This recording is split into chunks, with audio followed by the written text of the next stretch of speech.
yo no sé cómo opera, ustedes me pueden explicar cómo opera la biblioteca digital. ¿Cómo opera la biblioteca digital cuando ustedes piden un libro? Digital. ¿Sí? Pero, o sea, ¿cómo se pueden bajar? Si piden 100. Si está digital, se puede bajar. Pero si 100 personas lo piden, ¿se las pasan a 100 personas? No. ¿No? O sea, digital sí, pues. No hablemos. Es que yo no sé, por eso. Físico no, según la restricción. ¿Sí? Por su cuenta, tiene que abrir el archivo por su cuenta.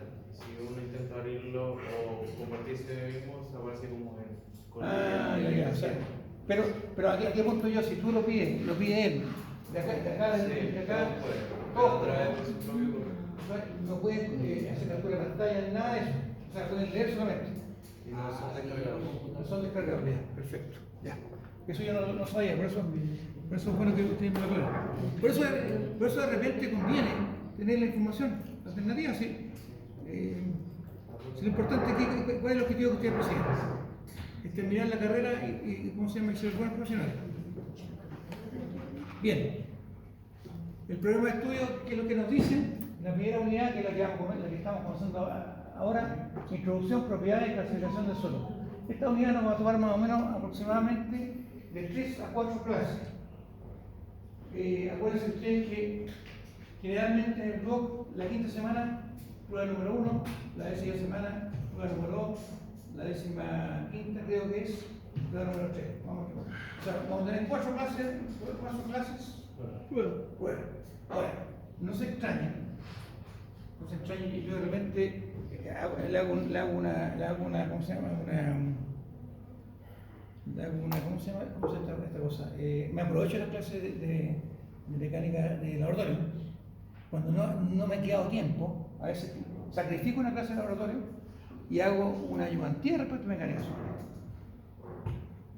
O sea, obviamente, basta que uno del curso me diga, no, yo quiero ¿cómo se llama? Que haga la clase teórica, se acabó el asunto.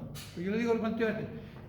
Si usted prefiere, por ejemplo, en este momento todavía no, porque estamos recién partiendo, estamos previo a una prueba y sacrificamos, por ejemplo, una clase justamente para preparar la prueba.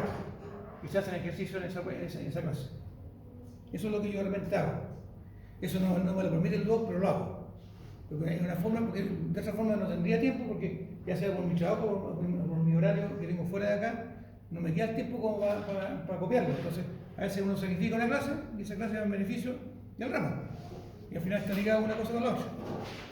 Se lo dejo ahí dando vueltas como planteamiento. Estas son las 3 unidades que vamos a ver. Basta con que las vean porque las vamos a ir viendo en forma detallada. Y acá, la forma de evaluación. Yo creo que es una forma de evaluación, digamos, bien conocida por ustedes. Son 3 pruebas. Las 3 pruebas son individuales, son pruebas de desarrollo. Yo no ocupo pruebas de alternativa. No las ocupo por la sencilla razón de que es demasiado traumante. Puede ser 7 o el 1. La misma trabajo, o sea, yo podría hacer una prueba alternativa. Si te equivocaste una coma que tenía un texto y consideraste la otra y pasaste de un 7 a 1. También se podría llamar la copia, entonces, lo cual tampoco es bueno.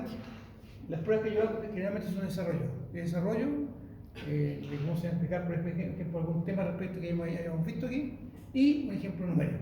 Por ejemplo, que podría ser, ¿cómo se llama? Explique la formación del suelo, qué método o qué elementos generan suelo. Ustedes desarrollan el asunto. Y por otro lado, podría ser un ejemplo numérico, dada la siguiente gran energía, clasifique el suelo. Ustedes van a agarrar el asunto, van a tener todas las fórmulas, en la prueba se entregan todas las fórmulas. Aquí no es nada, digamos, no tienen que usar torpeo ni nada. Usted, en la prueba va a venir el formulario, cómo se calcula el coeficiente de uniformidad, el coeficiente de culota, tiene todo ahí. Y usted, en base a eso, porque la notantera parece de memoria la fórmula. ¿Ya? Entonces, acá lo importante, ¿qué cosa es? La prueba cuota entra toda la materia. La prueba cuota entra toda la materia y la pueden rendir los alumnos que tengan justificación. Ahora, si por ese motivo, a ver, pero para que no se masifique este asunto, puede pasar, y además a uno lo ha pasado, que tiene problemas, uno sabe que más puede ser. Que yo sepa, terminó Ya. ¿Seguimos o hacemos un pequeño break? 25 minutos. De hecho, digamos, en el PBT que le envió a usted venía todo peleado en dos textos y lo quise abrir para que se diera más claro.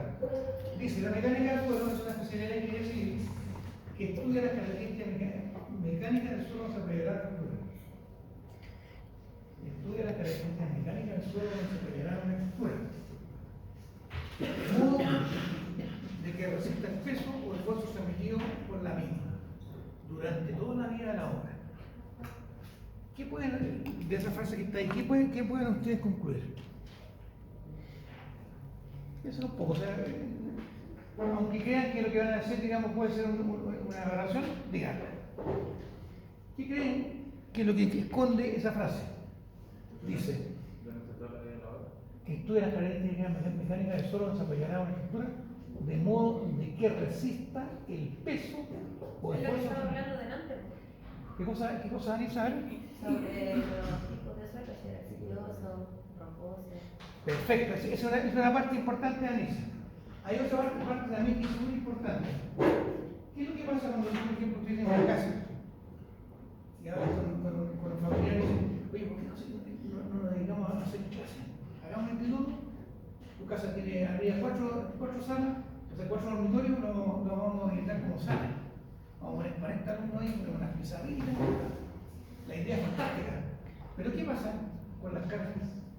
Si consideramos 40 alumnos, digamos, acá en el colegio, porque esto está pensado. Hay cambios en la escuela. Entonces, ¿qué es lo que hay que hacer? Cuando dice durante toda la vida de la obra, quiere decir que no hay un cambio de uso. Eso es importante, o sea, porque, por ejemplo, imagínense, en ese caso, digamos, si ustedes hacen un cambio de uso, tienen que verificar que resistan los nuevos esfuerzos. Porque cuando uno diseña, por ejemplo, una biblioteca, se diseña generalmente con 500 kilos por metro cuadrado de sobrecarga. Eso está regularizado igual. Está todo regularizado. Y más que el uso del suelo está regularizado en la norma de la carga y sobrecarga. Cuando uno diseña, ustedes van a ver que en serio no se ve, cuando digan el proyecto de estructura, ahí van a aprender a calcular las cargas que actúan sobre los edificios. ¿Alguno de ustedes hizo ramos o no? ¿Ramos el proyecto de estructura? Es un ramo que se dicta el séptimo semestre, que versa justamente sobre la norma sísmica y ve todos los cargos, las cargas que afectan a la estructura para su cálculo. Claro, eso. El próximo semestre, el mismo profe Arte, si todavía está aquí en el blog, tenemos análisis. el taller. Y yo cuando esas cosas se llama el taller de estructura, ahí ustedes van a ver, van a aprender a valorizar las cargas, y uno cuando diseña uno dice, ya hay que hacer un... Y tienen, por ejemplo, aquí dentro de la sede, cada una de las salas tiene distintas cargas. Bueno, aquí casi todas las salas de clase. Pero imagínense que la biblioteca estuviera en el cuarto piso. Aquí la biblioteca ¿dónde está? Bien libre. Pero abajo de la biblioteca ¿Casino? casino, o sea, ahí se reduce, por lo tanto hay que diseñarla considerando esa sobrecarga. Estamos hablando de peso propio. Más que eso, el peso propio es una característica del edificio. O sea, por ejemplo, si yo quiero saber el peso propio de esto, es cosa que haga el mensaje, que no tengo uno, no tengo su peso específico, hasta aquí. Pero hay otra carga que se llama carga eventual. Sí, que seríamos nosotros practicando. La carga eventual es la carga dependiendo del uso que se le haga. Justamente, la unidad fuera. Cada vez, uno, dependiendo del uso que tenga, uno asigna, dice, esta sala va a ser biblioteca, por lo tanto, va a estar sometida a una carga que por estadística la vamos a poner en 500 kilos por metro cuadrado.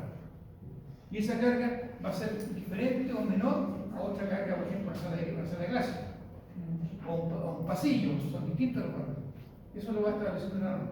¿Ya? Hay algo que diga como las habitaciones generan distintas cargas, por ejemplo, un lado que casi no siempre tiene una carga como distinta a una biblioteca, o solo se asume por cantidad o diseño del mismo espacio. No, mira, O hay, eso es como un listado que diga cargas de una biblioteca común. sí, por eso, estamos desviando un poco el tema. Uno cuando define un recinto, uno puede decir, oye, pero estamos todos concentrados en esta esquina. No, la norma que lo que hace se olvida de eso. Asume que toda la superficie va a tener una carga de 500 kilos por metro cuadrado. Que equivale, si yo tengo, por ejemplo, un metro por un metro, equivale a 5 personas apoyadas, que esta persona tiene un metro cuadrado. Toda la edificación tiene la misma Sí, pero con distintos valores. Por ejemplo, para el caso de la biblioteca, que hay alta concentración de personas, en mayor la carga. Y por ejemplo, en una casa habitacional, una hora de 200 kilos por metro cuadrado. Y harto menor. en teoría no podría indicar viendo la biblioteca para No, hay que verificar si el cambio lo resiste. Por eso les digo yo que esta parte es importante. No sé si lo entendieron ahora. El peso de la estructura depende del uso que tenga. Y si ustedes cambian el uso, por favor, y si ustedes cambian el uso hay que verificar si resiste o no resiste. ¿Ya? Esos son los errores que se cometen de repente cuando una persona dice, no, si ocupemos un terreno y no contratan a nadie, digamos, para que verifique eso. Bien, sigamos. Es decir, que es una especialidad que estudia la calidad del suelo como material de construcción más. Complementar el cálculo de la estructura que sobreyace sobre el mismo.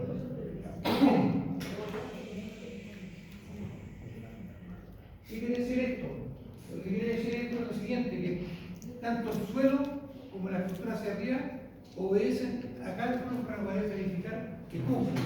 Yo cuando diseño este muro de hormigón, esa columna de hormigón, tengo que asegurarme que resista. O sea, no basta con que yo la dibuja, yo sea un buen arquitecto, haga un buen dibujo, tengo que verificar si en realidad, sometido a las cargas que está, es capaz de soportar. Una cosa es que bien hecho, bien bonito, pero resulta que le pongo la carga y falla, a otra digamos que el edificio sea feo, pero la estructura en sí tenga la resistencia suficiente como para soportar las cargas. Y eso mismo pasa con el suelo. ¿Dudas, por favor? Vamos a seguir, porque ya llevamos la mitad de la clase y no hemos pasado ni... Bien. El estudio de suelo se preocupa de la interacción entre ambas, suelo y estructura, tanto en el estado estático, sin sismo, como decía por ahí un compañero que estaba por aquí, como el caso sísmico. Esto incluye, aquí está el área de aplicación de todas digamos, el área de aplicación donde va a haber mecánica sólida. Viviendas, edificios, muros de construcción, pavimentos, túneles, terrapenes, excavaciones, presas, etc. Todo el tipo de estructura en la cual vamos a estar ligados con la mecánica del suelo. Para ello explora el suelo mediante distintos métodos, y aquí vamos a ver los métodos. El conocimiento, un médico que lo que hace para poder ver el cuerpo humano, ocupa métodos, ¿verdad? Por ejemplo, una exploración abierta, una resonancia, ¿cómo se llama? Una ecografía, ¿no? También, todas esas cosas, digamos. Acá la ingeniería es muy parecida a la medicina, pero con ciertas diferencias. O sea, de hecho, las operaciones muchas veces, las mallas que le ponen, son equivalentes a las mallas que se le ponen a los reyes, pero de forma orgánica. Y es muy parecida la ingeniería en cuanto a reparación a lo que es la medicina. Entonces acá, ¿qué es lo que dice? El suelo se explora con métodos como las calicatas como lo veíamos ayer, son excavaciones que nos muestran los perfiles del terreno. Sondajes es perforar con una broca, profundidad alta, estamos hablando de 30, 40 metros, y sacar las muestras que quedan pegadas dentro de cada tubo. Métodos eléctricos, métodos geofísicos, como les explicaba ayer, existe el método de refracción sísmica, que es el método REMIT, y no destructivo, que permite estimar la calidad del suelo que hay debajo. Y todas estas cosas de acá, por lo menos el método geofísico y eléctrico, salieron después del terremoto, ¿cómo se llama? Del 2010, cuando se tuvo que los suelos blancos, como la arcilla, se deforma mucho más que los suelos duros como la grava. Entonces el efecto que se producía en esas construcciones era caótico y se produjo colapso de muchas estructuras producto por la verificación de los esfuerzos. Entonces el resultado de la exploración y ensayo permiten al ingeniero mecánico del suelo determinar la referencia del suelo y entregar este insumo a la especialidad de cálculo estructural. ¿Qué significa eso?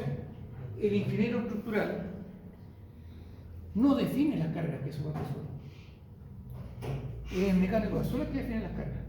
Yo cuando voy a diseñar un edificio, a mí me entrega como input el ingeniero, considérate para este suelo una carga estática de 1,5 y dinámica de 2,25. Y con esos valores yo alimento mi estudio y puedo determinar las dimensiones de cada elemento y los refuerzos y la armadura que se requieren. ¿Se fijan? A veces cuando los proyectos son muy chicos, el mismo ingeniero hace el estudio. Pero en proyectos más grandes hay oficinas de mecánica de suelo que se dedican a el proyecto completo. No sé, eso que en la mente. El resultado de la exploración y ensayo permite al ingeniero mecánico del suelo determinar la resistencia del suelo y entregar a él ese insumo al especialista de cálculo estructural. Cuando se refiere a insumo, se refiere a la información. La información. El informe, o sea, que para efecto de un insumo, o sea, el informe de mecánica del suelo, con las recomendaciones, con las fatigas que tiene que considerar.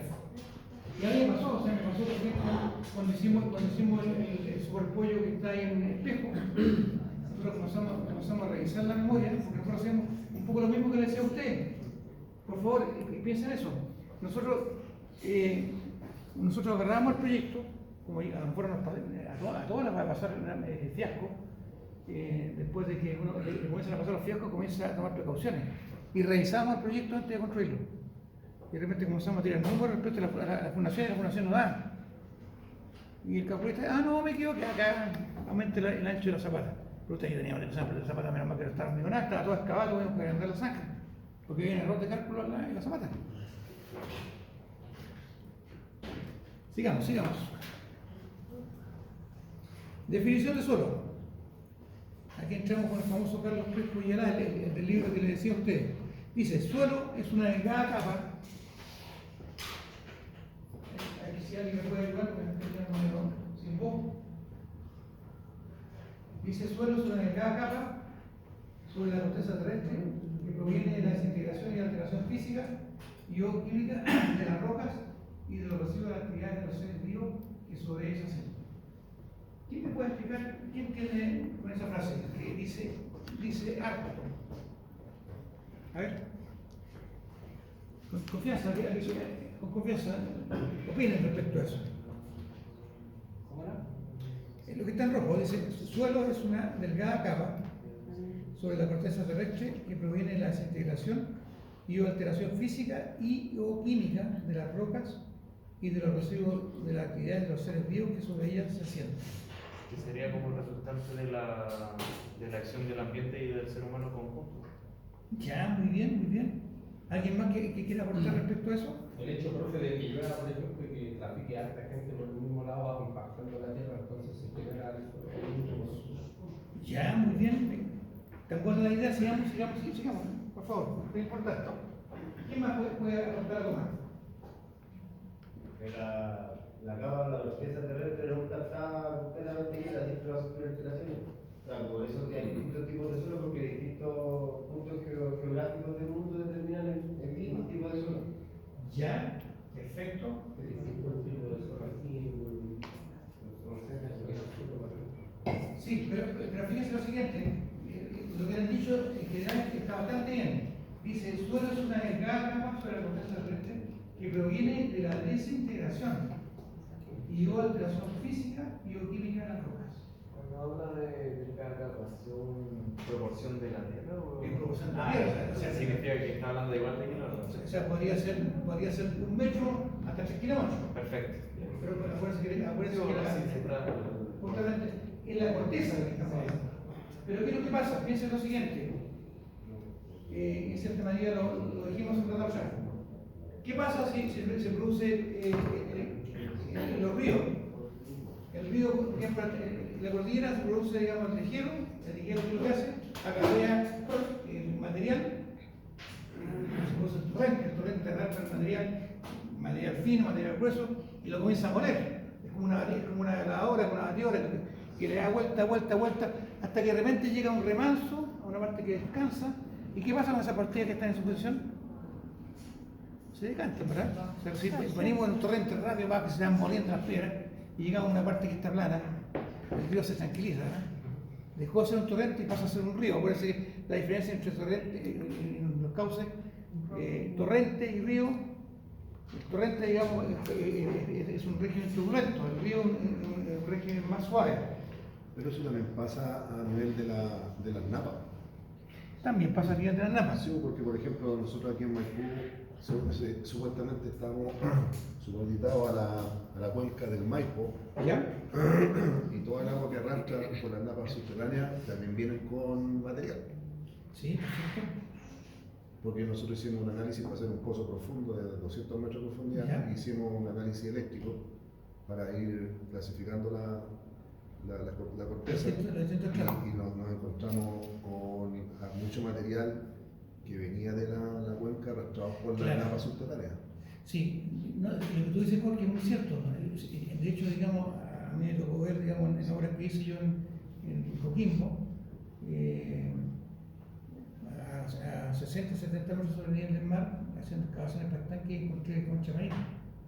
Lo que pasa es que la corteza terrestre ha sufrido modificaciones a lo largo del tiempo. Y lo que pasa es que uno no tiene la posibilidad de ver todo el alcance, porque son periodos largos. Pero ahí desgraciadamente, Jorge, estamos entrando en otra disciplina, que es la geología. Y lo que estamos tratando nosotros de ver acá es la mecánica del suelo, o sea, cómo se conforman los suelos. Cuando yo hablo de alteración física, significa el hecho de que una roca cualquiera, supongamos lo siguiente, imagínense lo siguiente, que yo tengo una roca, un manto rocoso, y en ese manto rocoso hay ciertas grietas.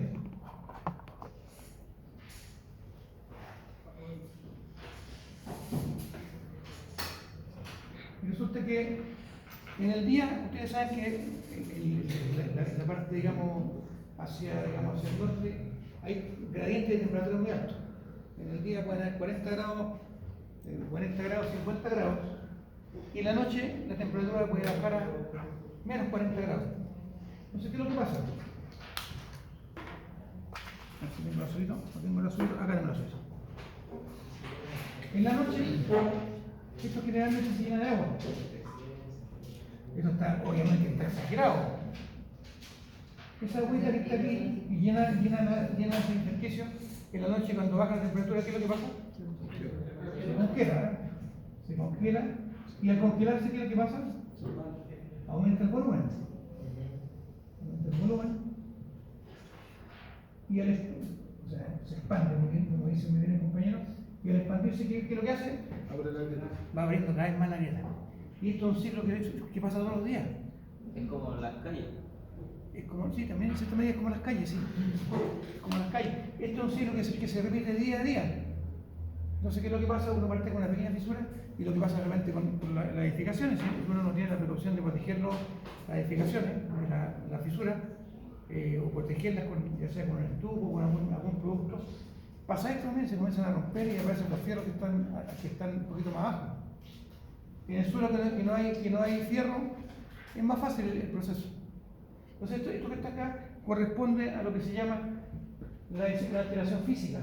Aquí el producto del agua que se mete aquí y aumenta su volumen, se va rompiendo. Y esta roca, que es la roca madre con el tiempo se va muriendo. Y lo que pasa, por ejemplo, en los mares. En los mares, ustedes se han fijado en la playa cuando ven los roqueríos, no sé, en Cartagena, en Valparaíso, y ven la arena que hay abajo, digamos. Esa arena en algún momento era parte de esos roqueríos grandes que estaban ahí. Y producto del movimiento constante del agua, se va muriendo y se va formando otro tipo de suelo. Eso es lo que se trata de entender acá como alteración, proviene de desintegración y alteración física de la corteza. Hasta aquí hemos hablado solamente de alteración física. Alteración física, ¿qué cosas puede actuar? Actúa viento, agua, por ejemplo, desplazamiento de tímpano, todo lo que tenga que ver con un aspecto mecánico. Voy a saltar un poquito esto y vuelvo atrás, para que se entienda. Aquí se ve el ciclo. Este es el ciclo que nosotros estamos tratando de explicar. Voy a poner algo que se llama claro acá. ¿Se fijan? En el ciclo nosotros vemos acción ambiental, aquí hay un cerrito, acción ambiental, la descomposición física, cambios térmicos, agua, hielo, crecimiento cristal, etc. Esto es lo que estábamos viendo recién acá. Pero después hay una descomposición química. La descomposición química la produce el agua. Hay ciertos materiales que reaccionan con el agua, como lo vimos en el taller de ensayo, de técnica de ensayo, que la arcilla cuando uno le aplica agua, ¿qué es lo que pasa? Cambia de estado. Se pone líquida, se pone plástica y finalmente al bajar la temperatura se pone dura. O sea, hay un cambio de estado que lo produce por la química, por el contacto del agua y por el concepto que se llama hidrólisis, cambio de estado por el concepto del agua. Y después hay otra componente que es la parte biológica. Acuérdense que todos los microorganismos, las lombrices, la putrefacción de las maderas, van generando todo. La raíz de los árboles van produciendo justamente una destrucción del suelo y se transforma en lo que nosotros vemos. Y esto de acá es un ciclo sin fin. En cierta medida, aquí el producto del viento, el agua, se va moviendo el suelo hacia adelante, se va formando separación de materiales gruesos y materiales finos, y llega un punto en el cual, como les explicaba, que separa eso, decanta. Y después vuelve de nuevo el ciclo. Acá cuando ya esto se decanta, estos materiales se cementan. ¿Cementar qué significa? Si yo tengo, por ejemplo, tengo un suelo, y esto también es parte del trabajo que vamos a ver más adelante. Acá dice que aquí tengo el nivel de terreno, nivel de terreno natural, NTN, nivel de terreno natural. Y yo aquí abajo tengo un punto, acá vamos a colocar un viejito aquí abajo, parecido a lo que pasó en el, ¿cómo se llama?, en el submarino que implotó. Yo tengo aquí una columna de suelo, altura Z. Y este suelo tiene un peso específico o densidad, para que lo vean, gamma. Entonces, ¿cuánto es la carga que soporta este hombre? ¿Se acuerdan ustedes? El peso es igual al gamma por la altura. ¿Lo vieron? O piénselo de otra forma, porque sea más sencillo. Si yo pongo el fijo aquí abajo y tengo la actividad, la aceleración de gravedad hacia abajo, ¿cuánto está soportando el viejo ahí? La altura de la Tierra que está arriba está soportando el viejo. Mientras más profundo está, mayor es la presión que recibe la persona. Es un poco lo que pasó con el submarino que implotó. No resistió la presión que mientras más baja, la presión del agua más lo achataba. Entonces, esto que está acá, justamente, ¿qué es lo que hace? Estos elementos que están aquí abajo están más compactados. Y eso es lo que se llama consolidación o sedimentación. O sea, el suelo al principio está suelto. El suelo cuando usted, imagínense usted, no sé si lo han visto en su casa, de repente uno deja un cerro de tierra, pasa un año y después uno va al cerro de tierra que está suelto y trata de sacarlo. ¿Qué pasa con el suelo? Está duro, se consolidó, se compactó. Imagínense eso en años. Eso es lo que pasa aquí. Se consolida, se cementa y se cambia el producto que originalmente era un material suelto en un material que está sólido. Nunca como una roca madre. No, que son distintos. O sea, lo que pasa es que obviamente nunca hace con el efecto que tiene la roca madre. ¿Sí? Eso es cierto. ¿Se fijan? Pero eso es un poco a lo que apunta. Este ciclo, digamos que en cierta medida es un ciclo que se da en el transcurso de la vida. Hay muchas cosas en las cuales interviene el hombre y otras que no interviene el hombre. Entonces, por lo mismo, es interesante, digamos, este ciclo de la formación del suelo. Voy a volver atrás. No, hemos hablado. Hasta el momento se entiende lo que hemos visto hasta el momento, todos. Vamos a trabajar un poco más lento, pero es importante que lo entiendan. Problemas de ingeniería a solucionar. ¿Qué significa eso? Problemas de ingeniería que están relacionados con la mecánica de suelo. Obras viales, edificación, minería y área de trabajo es donde ustedes pueden desarrollarse. Ustedes podrían, digamos, si hacen un curso de laboratorista vial, podrían trabajar en una empresa siendo laboratorista. Aprovechar y realmente pueden ser ayudantes de un mecánico de suelo, hacer la carrera de ingeniería civil y pueden llegar a ver, no que sean digamos, el sueño demasiado difícil, es cosa de hacer el empeño y uno puede lograrlo. Había algunos acá del grupo que se han motivado y se han cambiado y están estudiando ingeniería ahora. Depende de cada uno, o sea, a lo mejor de uno de cada 10 o uno de cada 100 lo va a hacer. Pero es bueno, si le pican el bichito. Entonces acá nosotros dentro de los problemas que podemos solucionar están las fundaciones. Ahí se ve una foto en la cual se ven fundaciones aisladas, se ve el esquema de la fundación. Ahí lo pueden después ustedes ver con mayor detención. Un poco el ejemplo que vimos nosotros al principio, la carga, digamos la fundación y el contacto con la tierra. Después tenemos otro tipo de obras en las cuales podemos participar nosotros, que son las estabilidades de taludes. Y aquí entra a tallar, digamos, todo lo que corresponde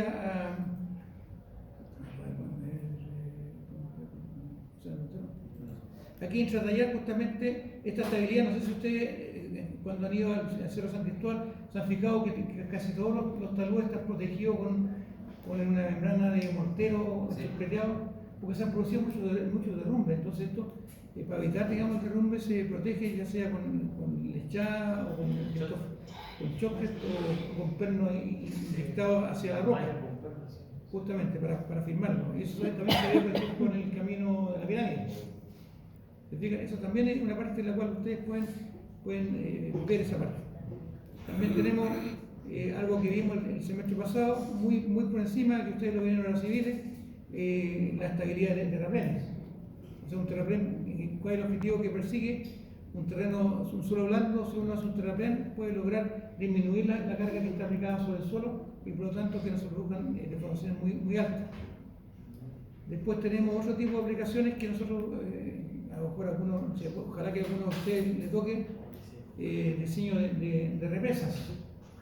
Yo cuando estaba en la escuela se hizo un modelo a escala de ya vieja la planta como Machicura, se hizo una maqueta a escala y se analizaron todos los flujos y todo el asunto. Fue muy bonito esa experiencia. Y son pocos los que participan en este tipo de cosas. Pero igual conviene saber que esto también está ligado con la mecánica de suelo y también con la mecánica de roca. Otro tipo de aplicación son los pavimentos. Los pavimentos, el diseño de pavimento, que depende del suelo fundación, de la calidad del suelo fundación, uno define los espesores y materiales que conforman la subbase, la base y el espesor del pavimento. No sé si algo de eso alcanzaron a ver en obras civiles. Bueno, sí.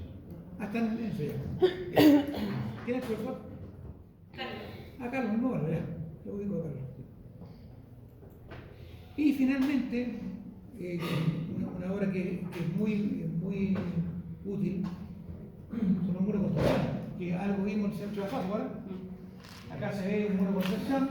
Ese muro de construcción está sometido a un empuje activo. El empuje activo, no deberíamos verlo ahora, pero se lo voy a explicar. El empuje activo es el esfuerzo que genera el suelo contra el muro. ¿Ah? El suelo del cerro sobre el muro. Y el empuje vacío es el empuje que realiza, en este caso, el suelo sobre el muro en el sentido contrario. Son dos tipos de empuje que se usan para el diseño. Así que hay harto campo donde explorar con la mecánica de suelo. Muy bien. Bueno, acá esto ya como que lo vimos, los factores que condicionan la materia de la materialización. Clima.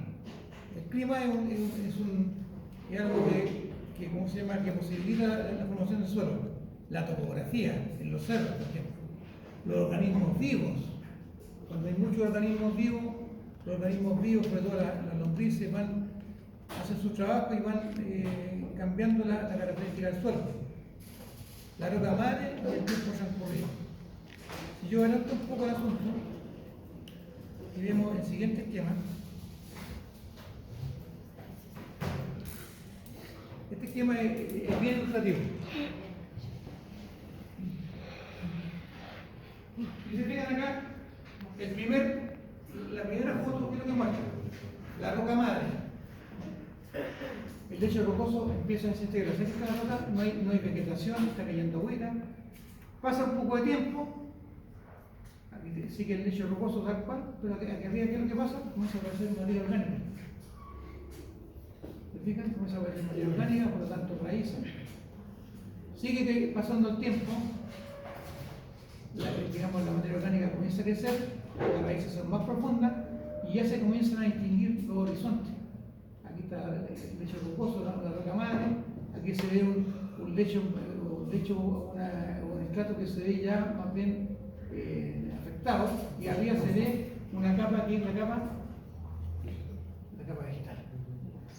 Y finalmente, ya después de pasado harto tiempo, ya hay más vegetación, aquí se aprecian claramente los estratos. Horizonte A, que sería en este caso la capa vegetal, un horizonte B, que no tiene por qué ser estrato vegetal, pero podría ser un suelo de origen fino con presencia de arcilla, y abajo se sigue manteniendo la roca madre.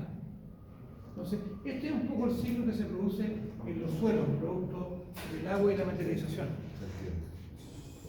Según la edad que mostró la anterior PPT, si después en algún momento debería llegar al mismo punto. Justamente, sí. Lo puedo mostrar. Yo sé que quise entrar, porque de repente uno se pierde con tanto texto.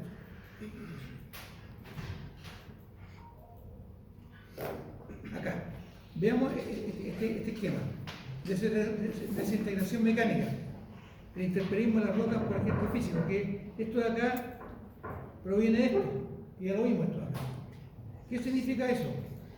Significa que la roca, por la acción de las plantas, las raíces, la temperatura, los cambios violentos de temperatura, de altas temperaturas a bajas temperaturas, los ciclos de congelación que vimos acá, los animales, la acción de animales o microorganismos, hacen que la roca se triture, y al triturarse se deriva en partículas menores como son la grava, la arena, el limo y ocasionalmente, muy ocasionalmente, la arcilla. O sea, estos agentes que están acá destruyen la roca y producen todos estos materiales: grava, arena, limo y ocasionalmente, muy ocasionalmente, arcilla. Y por otro lado, aquí se ven los ejemplos, si se fijan ahí se ven digamos, todos los agrietamientos. Aquí hay unos piquetes que están veraneando, parece.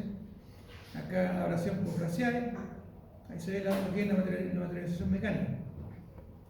Por otro lado, en la materialización química, aquí actúa básicamente el agua, solamente el agua. El agua produce todos estos procesos: hidratación, disolución, oxidación, cementación, etc. El agua, ¿qué es lo que hace? Como hay ciertos componentes que tienen carga eléctrica, los componentes que tienen carga eléctrica, ¿qué es lo que pasa en contacto con el agua? Se produce un efecto que se llama hidrólisis. Separación, hidrólisis, se llama hidrólisis. Se separan las partículas y se transforman en otros productos. El campo eléctrico de las partículas. Justamente. ¿Qué no pasa con las otras partículas que son inertes? ¿Se fijan? Entonces, todos estos elementos de acá producen una mutación de la roca madre, por decirlo así, y se transforman en otros productos que también los vemos en la construcción. Aquí se ve un poco lo mismo: de composición química, acción de agentes de agua que atacan la roca, aumentan su concentración meteorológica y química. Ahí está la oxidación, la hidratación y la regeneración. Actúan sobre la roca, y esto, ¿qué es lo que genera? La arcilla. La arcilla, dentro de los materiales, es uno de los minerales o tipos de suelo que tienen carga eléctrica. ¿Y eso cómo lo vimos nosotros? Acuérdense que lo vimos en el ejemplo de los límites de consistencia. Si ustedes hacen lo mismo que hicimos nosotros, agarramos arena y le echamos agua, ¿ustedes creen que vamos a conseguir el mismo efecto? No se produce, porque no tiene carga eléctrica. En cambio, la arcilla sí la tiene.